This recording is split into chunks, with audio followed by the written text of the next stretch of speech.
With every passing day, hundreds and thousands came to him. His home became a mandir with a moving and loving, smiling and playful deity. Yes, it was him and only him who turned everyone's tears into streams of bliss.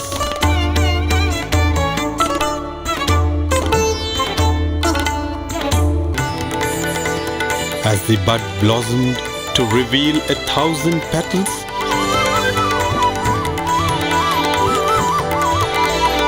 it can only be said that the fragrance of the first few years is unique.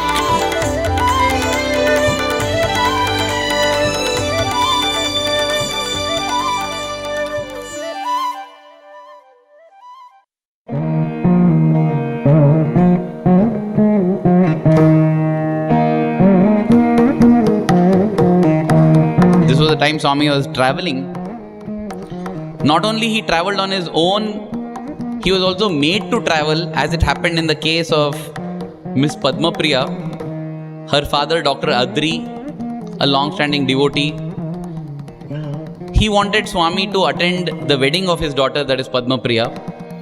And in fact, he wanted that because Swami himself had found a groom for her, a person by name Parthasarthi. So Swami agreed. Swami did not own any car.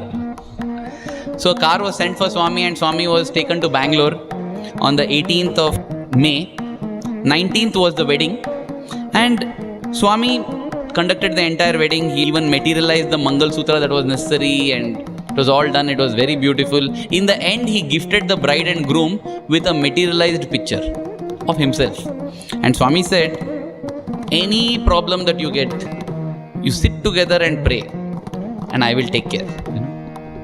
I feel this is such a beautiful advice to any married couple or anybody who is going to get married. Because all said and done, when two people come together and decide to share their entire lives, there is bound to be some friction. Even though Swami might not have physically given us, Swami has spiritually gifted us himself. If we can have Bhagwan as the common factor, whenever we have any trouble, let us sit together and it will all get solved. 6 months later, this Parthasarthi got transferred to Bombay on a new assignment and he went and took up his new role there. It was all done in a hurry, at the end of which they noticed there was one accounting lapse and 10,000 rupees were missing. And since he was the person in charge, it came onto his head. That is when they remembered, Swami. And both husband and wife decided to sit and pray in front of that photograph of Swami that Swami had himself given. In fact, I feel this is the reason why troubles come into most of our lives. Because if not for trouble, we forget God. We forget the sole source of the ultimate joy in life.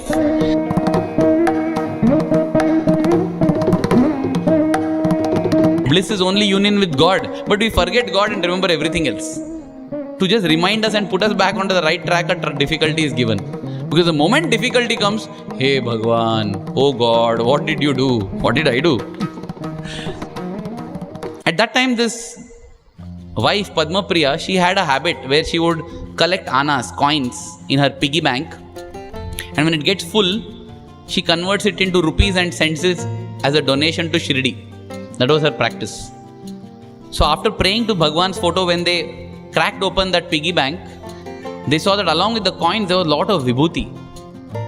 And they were so thrilled, they took it as Bhagwan's grace. And sure enough, the next day, when Mr. Parthasarthi went to office, there were people who had come to apologize to him, saying that no, this money, we found it has been wrongly input, there was a wrong thing there and that's why it is, and nothing, it's all fine, and they all apologized. It all became fine. In one moment, everything becomes fine. Difficulties are messengers who come with a message to you. The moment you listen to the message, the messenger goes away. In the ancient times, when messengers would go to another kingdom, they may bring good tidings or bad tidings. Maharaj, we have won the war. And the king immediately removes his necklace and tells, take. And he goes and tells, we have lost. That city is gone. And he'll behead this fellow. The messenger will be shivering because what did I do? I am just bringing the message. Neither do I deserve a necklace nor do I deserve a noose. That is what Swami says we do to situations in our life. Everything is a messenger bringing a message. Learn the message. Once you get the messenger goes away. And that is what happened to them also. The moment they received the message, they understood that they had to go back and make Swami the center of their lives. The problem next day vanished.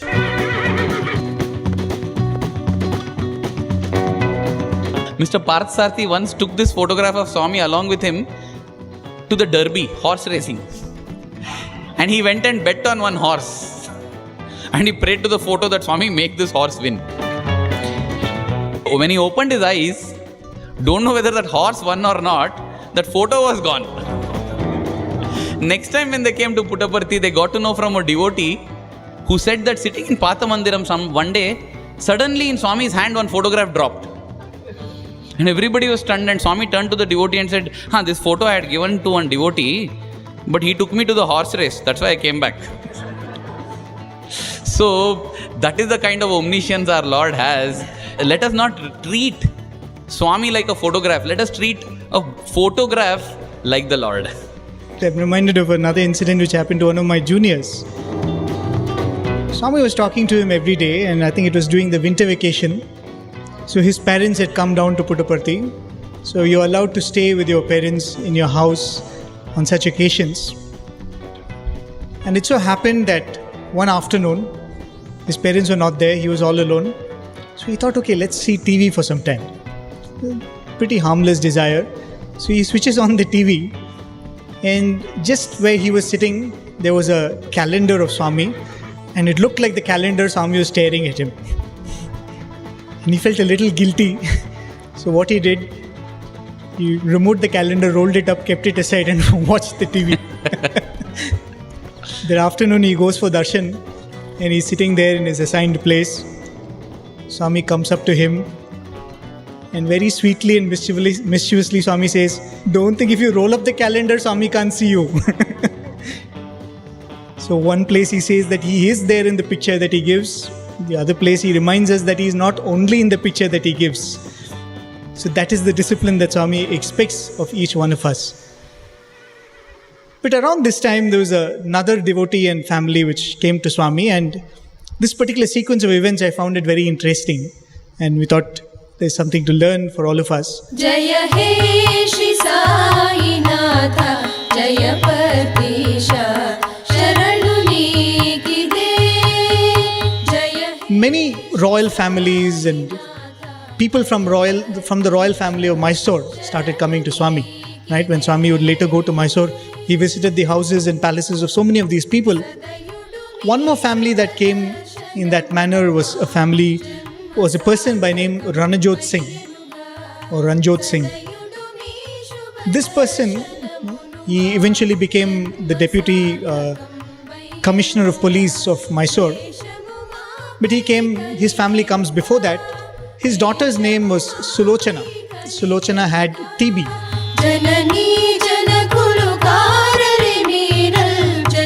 And Swami takes on her TB on himself, and he gives her relief. So thrilled by this experience, she of course becomes Swami's devotee. Another sister of hers has a child that is born disabled. So she goes to her brother Hanuman Singh and pesters him to go to Puttaparthi, meet Swami, and pray on the behalf of all of the family members to cure this child that has been born disabled. So about 7 or 8 of them, all of these people who are seen in the picture and a few others, they take a vehicle and they come. They have no idea where this Puttaparthi is. So somewhere near Penukanda, they have a flat tire. They lose so much time in trying to get a mechanic and set it right. Then on the way, somebody gives them wrong directions. They go all over the place. So finally, starting from Mysore, they finally reach Puttaparthi late in the evening at around 7:30 p.m. And they enter Puttaparthi, they see that bhajans are going on. So they go and sit in the bhajans. So as soon as Swami sees new devotees have come, Swami calls his wife. And Swami tells her, you sing one bhajan. Her name is Rajkumari. Swami says, you sing one bhajan. She says, Swami, I have no idea. What is a bhajan?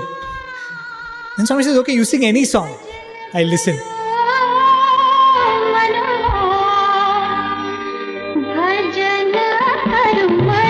And Swami goes into his room for a brief time, comes back, and then comes straight to this Hanuman Singh. And Swami says, you're Hanuman Singh, Sulochana's brother. And he's surprised. Then he goes to each one of those new people who have come and tells them their name and where they've come from and who they are. So all of them are very thrilled. And then Swami turns to one lady and Swami tells, didn't I tell you they're coming? And Swami walks away. So this person is wondering, what is Swami telling? So he goes to that lady and asks, what was Swami telling? And then that lady says, from morning Swami is telling 7 people are coming from Mysore. And he's giving us a running commentary of, oh, they had a flat tire there, oh, they've been misdirected there, oh, they've gone here, finally they're coming. So the next morning they go for morning ablutions. And then very casually this Hanuman Singh comments to his friend, all is fine, but why is Swami looking like a lady?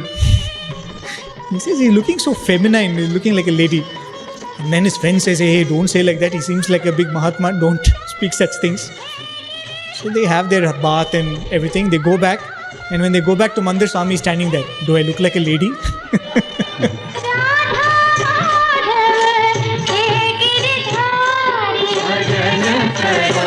So eventually they become close to Swami. Swami speaks to them.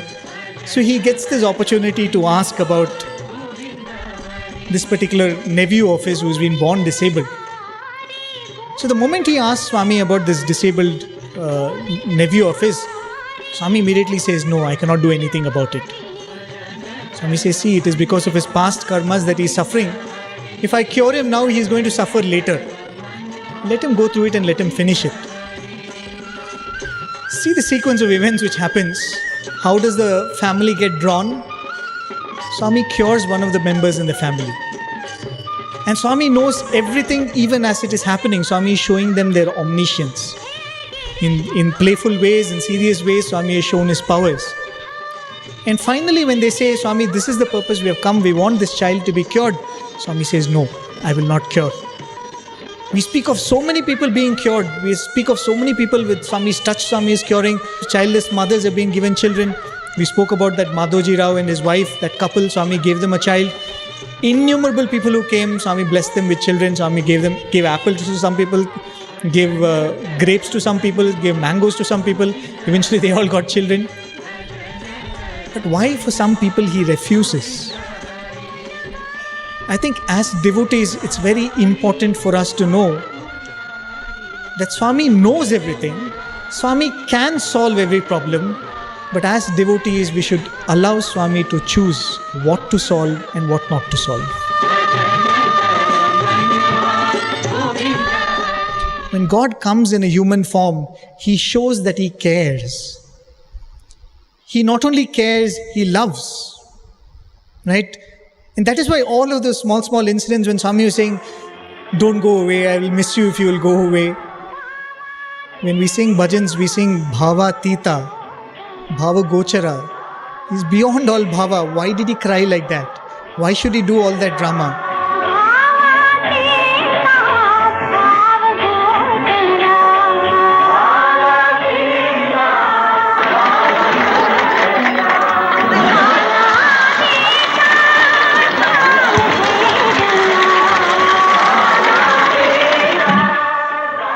Because he wanted us to understand that he loves and he cares, and even when he doesn't give, he gives because he loves and he cares. How will that surrender come? How will we get that surrender?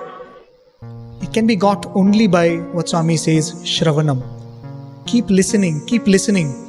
When you constantly listen to all of these stories, it emphasizes to our minds that Swami can cure any problem, solve any problem, remove any pain. When we constantly listen to these stories, we understand that Swami cares and Swami loves. And tomorrow if we have a problem, and if there is a solution not forthcoming from Swami, we have to tell ourselves, He can, He cares, He loves, but He chooses not to solve this problem. So we accept. And for that surrender to come, we need to listen constantly to all of these stories.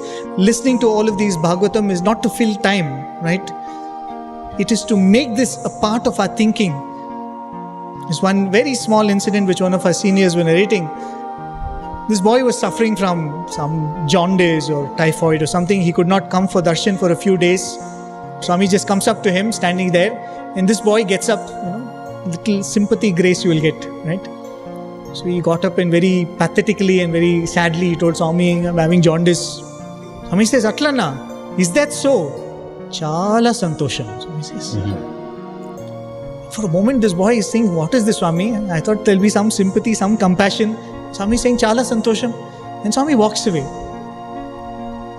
See, this contemplation only comes with God's grace. This boy goes back to the hostel and he says, why did Swami tell Chala santosham? This is not very right. And then he starts thinking, see, whatever we go stand in the sun and do sports meet, we go and sing bhajans, we do this, we do that, we clean our toilets, we do the sweep there, do gram seva. Why do we do all of this? It is to please Swami, right? So he said, if I am having a problem and Swami is saying I'm happy about it, why should I be sad about it? I think that is surrender. So when we go through a problem, like all of these, there are 100 people whom Swami cured, there are 1,000 people Swami doesn't cure. When Swami was on the wheelchair, when Swami was not walking, it was so painful for us to see Swami like that. Once Professor Anil Kumar told Swami, why don't you cure yourself? You know what did Swami say? Swami told, do I cure everybody who comes to me? How can I cure myself? So when we have a problem, he is the example in front of us. He does not enjoy us suffering. That can never be the case. When we are in pain, he is also in pain. If he is allowing us to be in pain, it can only mean that there is something that we are to gain through that pain. And that surrender can be got by constantly listening to Bhagavatam. This is concerning a person, Gummagutta Subbarao. We have spoken about him and his family at length in the previous episodes of Sathya to Sai, of how they had one home at Bukkapatnam, and that was an oasis of hope, succor and support to all the devotees who would be coming to Puttaparthi. In fact, we had gone into how they actually became devotees of Swami. He was a devotee of Radha Krishna. He got darshan of Bhagwan as Radha Krishna. And that's how their whole family became devotees. Multiple incidents. But it was a very, very blessed family. In fact, Swami had told, this family has been with me in the Shirdi times, is with me now. And in my Prema Sai days also, I will be with them. They will get the chance to be with me. Many times, Swami would walk from Puttaparthi to Bukkapatnam in the middle of the night and just go to Gummagutta Subbarao's home and just push him on the bed and just lie down beside him.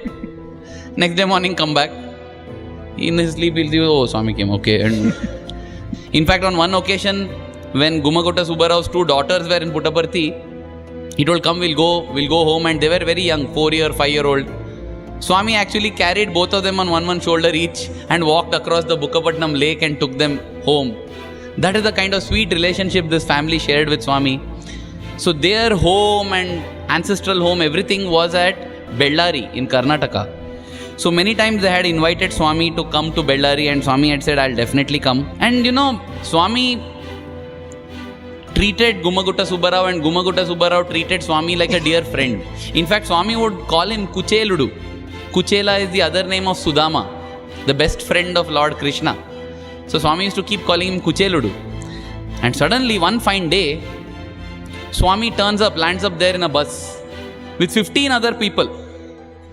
Among those 15 people, there is Konamma. Konamma is the lady who used to prepare amazing rasam. And she is the one who used to catch Swami to apply oil to give him bath. Then there was Ishwaramma. There was Yadalam Nagamma from the Yadalam family. That is another family that we have discussed. This is the family that gave Swami his robe first. So with all these 15 people, Swami lands up in Bellary and people are pleasantly surprised. They're thrilled. But at the same time, they're also sad. They're sad that, Swami, you suddenly came and you're here for such a short time. We don't have enough time to, interact with you and fill our hearts with you till our heart's content. But something is better than nothing. So whatever they are able to get, they manage to get it. They do Pada Puja, they sit for some bhajan, whatever possible. And Swami leaves. And they tell Swami, you must definitely come again. We didn't get enough. You should come again. Swami says, okay, I'll come again. And next day, in the same bus, with the same 15 people, Swami comes to Bellary. Bellary to Puttaparthi, even to this day is a 6-hour journey. Those days it must have been comfortably a 10 to 12-hour journey, which means it's just enough for Swami to go to Puttaparthi and again come back. And then, to their amazement, the other 15 people in the bus, they are all first time they're coming to Bellary like this.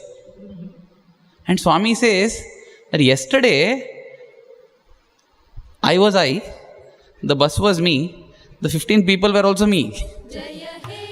None of them have come before. This is the actual visit. See the Leela of the Lord. Swami creates just not 2-3 other bodies, 15 other bodies, and the whole bus, everything. And so now Swami visits the home of Gumagutta Subbarao's daughter, and her name is Satyavati. And there, they want to do Pada Puja, and before doing Pada Puja, they want to put a garland to Swami. And they have not got anything ready. Swami materializes a garland. This is that photograph of the garland that Swami materializes. He only materializes and puts it and says, okay, do. And they do Pada Puja, and Swami fills them with joy, because after that Swami goes even to Gumagutta Subbarao's house. He goes to the neighbor's house. Different things. There is one Somakka, one lady. She's childless from many years. Swami goes to her house, blesses her, gives her an apple, cuts it into 3 pieces. And within some years, she has 3 children, 3 sons. He goes to another lady's house, creates a picture of Dattatreya for her. For one more person, a silver amulet. So everybody in Bellary is filled with joy. And the joy is doubled because this is a Mahima and a Leela that has happened. And they didn't even realize. This is during the actual visit. The photograph that has been taken. Swami doesn't need to travel physically to actually come along with us. He is there in our heart always. We just need to call out to him and he will manifest before us.